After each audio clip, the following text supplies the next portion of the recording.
आकाशवाणी गोरखपुर से प्रादेशिक समाचार।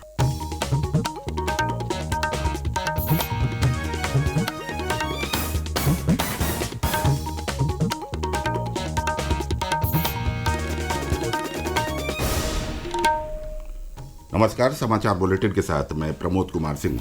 पहले मुख्य समाचार। लोकसभा चुनाव के पहले चरण में प्रदेश के 8 संसदीय क्षेत्रों में मतदान शुरू। 1,43,00,000 मतदाता शाम 6 बजे तक कर सकेंगे मताधिकार का प्रयोग। मतदान को लेकर मुख्य निर्वाचन आयुक्त राजीव कुमार ने की अपील, कहा वोट डालने जरूर आएं। लोकसभा चुनाव के चौथे चरण की अधिसूचना कल हुई जारी। तीसरे चरण में नामांकन दाखिल करने का आज आखिरी दिन। और एम्स गोरखपुर में शुरू हुई ऑनलाइन भुगतान की सुविधा। काउंटरों पर चस्पा किया गया QR कोड।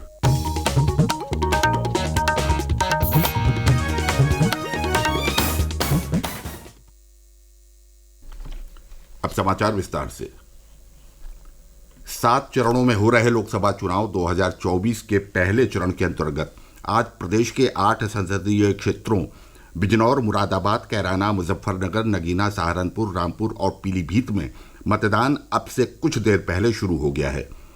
मतदान का सिलसिला सुबह 7 बजे से शाम 6 बजे तक चलेगा। आज जिन संसदीय सीटों के लिए मतदान हो रहा है उनमें पीलीभीत हाई प्रोफाइल मानी जा रही है। यहाँ कई बूथों पर मतदाता 7 बजने से पहले ही लाइन में लग चुके हैं। पेश है हमारे प्रतिनिधि की एक रिपोर्ट। मैं इस समय शहर के नई बस्ती बूथ पर हूँ। यहाँ मतदान शुरू होने से पहले ही मतदाता लाइन में लग गए हैं। मॉक ड्रिल के बाद वोटिंग शुरू कराई गई है। जिले में सुरक्षा के पुख्ता बंदोबस्त करते हुए मतदान केंद्रों पर भारी पुलिस फोर्स तैनात किया गया है। युवा मतदाताओं में मतदान करने का सर्वाधिक क्रेज देखा जा रहा है। पूर्व केंद्रीय मंत्री और प्रदेश सरकार के लोक निर्माण विभाग के मंत्री जितिन प्रसाद के चुनाव मैदान में होने से यह सीट महत्वपूर्ण बनी हुई है। उनके सहित कुल 10 प्रत्याशियों के भाग्य का फैसला आज 18,31,699 मतदाता करेंगे। सतीश मिश्र, आकाशवाणी समाचार, पीलीभीत। प्रदेश के मुख्य निर्वाचन अधिकारी श्री नवदीप रिणवा ने बताया है कि राज्य की इन सभी 8 सीटों पर मतदान के लिए सभी जरूरी तैयारियां पूरी कर ली गई हैं। मतदेय स्थल पर जो मतदाता सायं 6 बजे उपस्थित रहेंगे उन्हें अपने मताधिकार का प्रयोग करने का अवसर दिया जाएगा। आज प्रदेश की जिन 8 संसदीय सीटों पर मतदान हो रहा है वहां कुल 80 प्रत्याशी मैदान में हैं, जिनमें 7 महिला प्रत्याशी हैं। सबसे अधिक 14 प्रत्याशी कैराना लोकसभा क्षेत्र में हैं, जबकि सबसे कम 6 प्रत्याशी नगीना और रामपुर लोकसभा क्षेत्र से हैं। इन 8 लोकसभा क्षेत्रों में 1,43,00,000 मतदाता अपने मताधिकार का प्रयोग करेंगे। इनमें 76,23,000 पुरुष और 67,14,000 महिला और 824 थर्ड जेंडर के मतदाता हैं। इस चरण में होने वाले मतदान के लिए कुल 7,000 से अधिक मतदान केंद्र और 14,842 पोलिंग बूथ बनाए गए हैं। मुख्य निर्वाचन अधिकारी ने बताया कि निष्पक्ष और स्वतंत्र चुनाव के लिए प्रभावी सुरक्षा व्यवस्था की गई है। मतदान के दौरान आपातकालीन हालात से निपटने के लिए अर्धसैनिक बलों के लिए हेलीकॉप्टर और एयर एम्बुलेंस का इंतजाम किया गया है। मुख्य निर्वाचन अधिकारी ने बताया कि चुनाव में मतदान के लिए 18,662 ईवीएम की कंट्रोल यूनिट, 18,734 बैलेट यूनिट और 19,603 वीवीपैट की व्यवस्था की गई है। कुल 50% मतदेय स्थलों पर लाइव वेबकास्टिंग की सुविधा भी दी जा रही है। लोकतंत्र के सबसे बड़े पर्व लोकसभा चुनाव 2024 के उत्सव में आज प्रदेश के 8 लोकसभा क्षेत्रों समेत देश में 102 संसदीय सीटों पर मतदाता अपने मताधिकार का प्रयोग कर रहे हैं। इस बीच मुख्य निर्वाचन आयुक्त राजीव कुमार ने अधिकाधिक मतदाताओं से वोट करने की अपील की है। देश के प्रिय मतदाताओं, भारत के लिए एक अत्यंत महत्वपूर्ण और अनमोल क्षण है। लगभग 16.5 करोड़ वोटर्स विभिन्न राज्यों में लगभग 1.86 लाख मतदान केंद्रों पर मतदान करेंगे। इस मौके पर मैं आपसे कुछ कहना चाहता हूं। चुनाव भारत के लोकतंत्र की गौरवशाली अभिव्यक्ति है। भारत निर्वाचन आयोग और इसके लाखों अधिकारियों ने आपके मतदान अनुभव को शांतिपूर्ण, सहज और सुखद बनाने के लिए पिछले 2 वर्षों में बहुत कड़ी मेहनत की। हमने आपके निवास पर मतदाता सूचना पर्चियां भी पहुंचाई हैं। कृपया वोट करने जरूर आएं, ये हमारा अनुरोध है। अगर किन्हीं कारणों से आपके पास मतदाता पहचान पत्र नहीं है तो भी आप अपने मताधिकार का प्रयोग कर सकते हैं। निर्वाचन आयोग ने 12 अन्य फोटोयुक्त वैकल्पिक पहचान पत्रों को मतदान के लिए मान्य किया है। इनमें Aadhaar card, MNREGA job card, bank या डाकघरों से जारी फोटोयुक्त पासबुक, श्रम मंत्रालय से जारी स्वास्थ्य बीमा smart card, driving licence, PAN card, passport, फोटोयुक्त पेंशन दस्तावेज, केंद्र राज्य सरकार और पब्लिक लिमिटेड कंपनियों से कर्मचारियों को जारी फोटोयुक्त सेवा पहचान पत्र आदि शामिल है। प्रादेशिक समाचार आप आकाशवाणी गोरखपुर से सुन रहे हैं।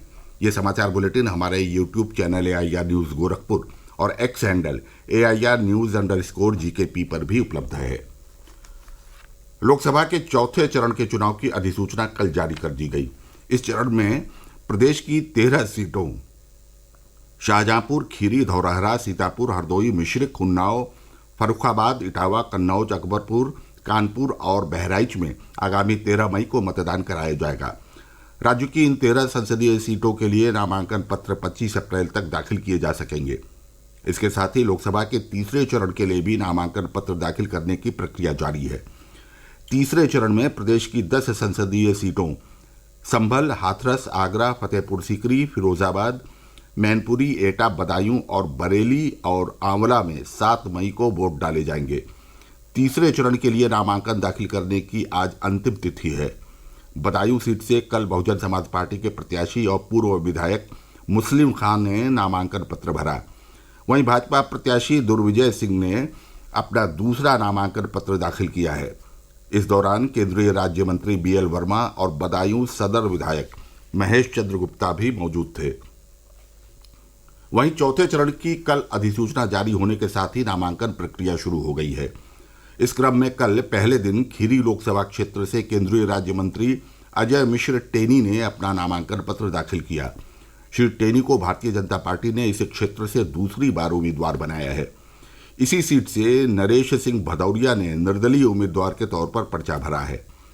उधर सीतापुर संसदीय क्षेत्र से भारतीय जनता पार्टी के उम्मीदवार राजेश वर्मा ने नामांकन दाखिल किया है।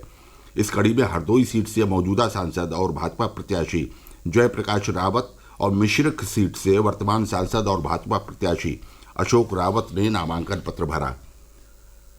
प्रदेश में लोकसभा चुनाव को लेकर विभिन्न राजनीतिक पार्टियों के प्रमुख नेताओं की तरफ से प्रचार अभियान लगातार तेज हो जा रहा है। कल मुख्यमंत्री और भाजपा के वरिष्ठ नेता आदित्यनाथ ने बुलंदशहर, गौतम बुद्ध नगर, मेरठ, हापुड़ और अन्य जगहों पर जनसभा कर पार्टी प्रत्याशियों को जिताने की अपील की। श्री योगी ने कहा कि पिछले 10 सालों के दौरान NDA सरकार की विकासवादी नीतियों से दुनिया में भारत का सम्मान बढ़ा है। समाजवादी पार्टी के राष्ट्रीय अध्यक्ष अखिलेश यादव ने एक बयान जारी कर लोगों से आह्वान किया कि वे पहले चरण के तहत होने जा रहे चुनाव में महिलाओं, युवाओं और किसानों के जनाधिकार को बचाने और सामाजिक सद्भाव मजबूत करने के लिए अपने वोट का सदुपयोग करें। वहीं कांग्रेस विधानमंडल दल की नेता आराधना मिश्र मोना ने लखनऊ में मीडिया से बात करते हुए कहा कि आम लोग प्रदेश और केंद्र की भाजपा सरकारों की गलत नीतियों से परेशान हैं। अखिल भारतीय आयुर्विज्ञान संस्थान एम्स गोरखपुर ने भुगतान के लिए नई सुविधा प्रदान की है। अब मरीज या उसके परिजन यहां ऑनलाइन भुगतान कर सकेंगे।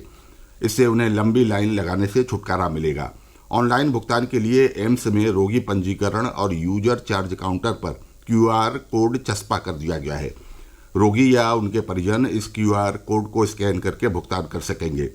एम्स गोरखपुर के कार्यकारी निदेशक डॉक्टर गोपाल कृष्ण पाल का कहना है कि ऑनलाइन भुगतान की सुविधा शुरू होने से रोगियों के साथ ही कर्मचारियों का भी समय बचेगा।